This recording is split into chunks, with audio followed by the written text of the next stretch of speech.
والسلام علی عبادہ الذین اصطفیٰ اما بعد فاعوذ باللہ من الشیطان الرجیم بسم اللہ الرحمن الرحیم۔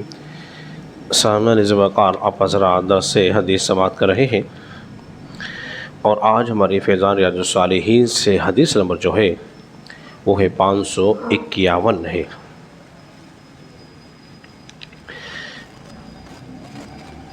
حضرت سیدنا وابصہ بن معاذ رضی اللہ عنہ سے مروی ہے، وہ فرماتے ہیں کہ میں ایک دن رسول اللہ صلی اللہ علیہ وسلم کی بارگاہ کے اندر حاضر ہوا۔ حضور علیہ الصلوۃ والسلام نے مجھے دیکھنے کے بعد مجھ سے فرمایا، اے وابصہ، کیا بات پوچھنے آئے ہو؟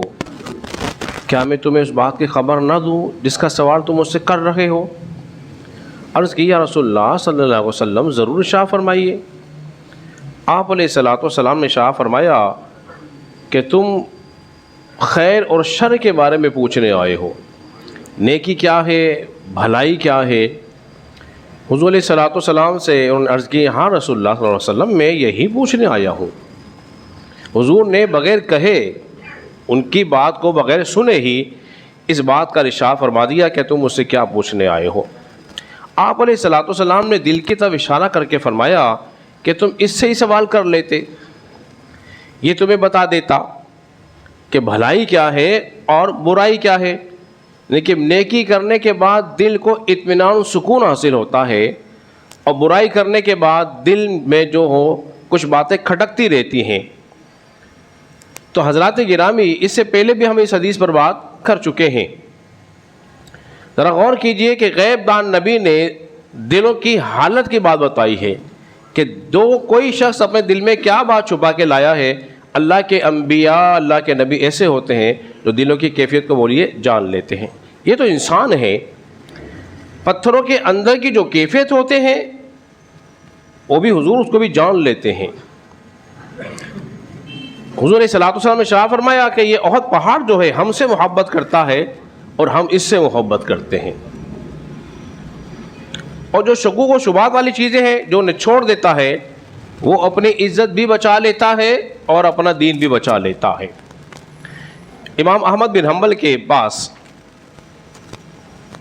ایک عورت حاضر ہوئی اور ایک عجیب مسئلہ اس نے پوچھا۔ کیا مسئلہ پوچھا اس نے؟ کہنے لگی کہ میں آپ سے ایک سوال پوچھنے آئی ہوں، میں سود کاٹتی ہوں، سود، اور چاند کی روشنی میں بھی کاٹ لیتی ہوں، چراغ کو روشن کر کے اس میں بھی کاٹ لیتی ہوں۔ لیکن بسا اوقات ایسا بھی ہوتا ہے کوئی خلیفہ وقت یا کوئی بادشاہ وقت گزر رہا ہو، ان کے پاس بڑے بڑے روشن دان ہوتے ہیں جن کی روشنیاں بڑی تیز ہوتی ہیں، جب وہ گزرتی ہیں سواریاں تو اس کی روشنی میں کچھ سود کاٹ لیتی ہوں۔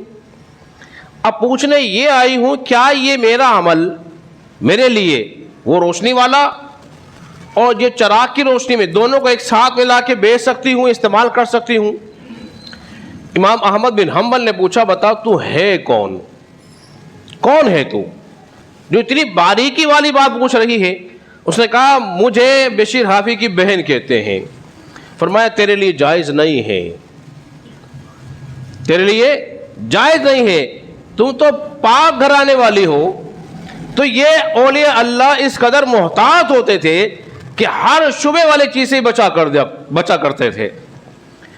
اب اس کی ایک مثال، امام احمد بن حنبل، امام اعظم رضی اللہ عنہ کی بات ہوا کیا کہ آپ نے اپنے کسی خادم کو کپڑے کے تھانوں کا، آپ کا کاروبار تھا کپڑے کا، وہ فروخت کرنے کے لیے بھیج دیا، بولے جاؤ فروخت کر دینا۔ اور فرمایا، اس کپڑے میں تھان میں جو ہے نا کچھ داغ ہے، خراب ہو گیا ہے، تو پہلے اس کا عیب بیان کر دینا، پھر بعد میں اس کو بیچنا۔ آپ کی ہماری کیفیت کیا ہے؟ جو خراب چیز ہوتی ہے اس کو ہم چھپا کے بیچتے ہیں، اس کو پہلے رکھتے ہیں، بتاتے نہیں ہیں۔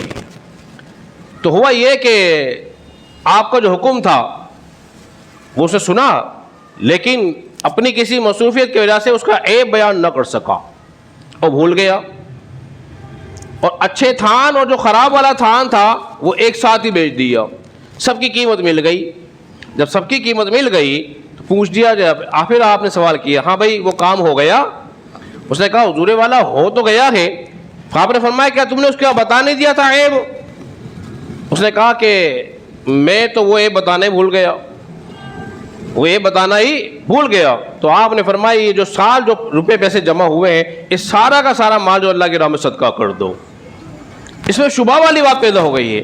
تو حضرات اکرام محترم، ہمیں شبہ والی چیزوں سے بچنا چاہیے، اور نیکی اور شر جو ہے اس کی بات کو ذہن کے اندر رکھنا چاہیے۔ دل جو ہے ہمارا گواہی دیتا ہے، اشارہ کرتا ہے کہ یہ کام صحیح ہے اور یہ کام غلط ہے۔ اللہ رب العزت کے بارگاہ میں دعا کریں کہ اللہ تعالیٰ ہم سب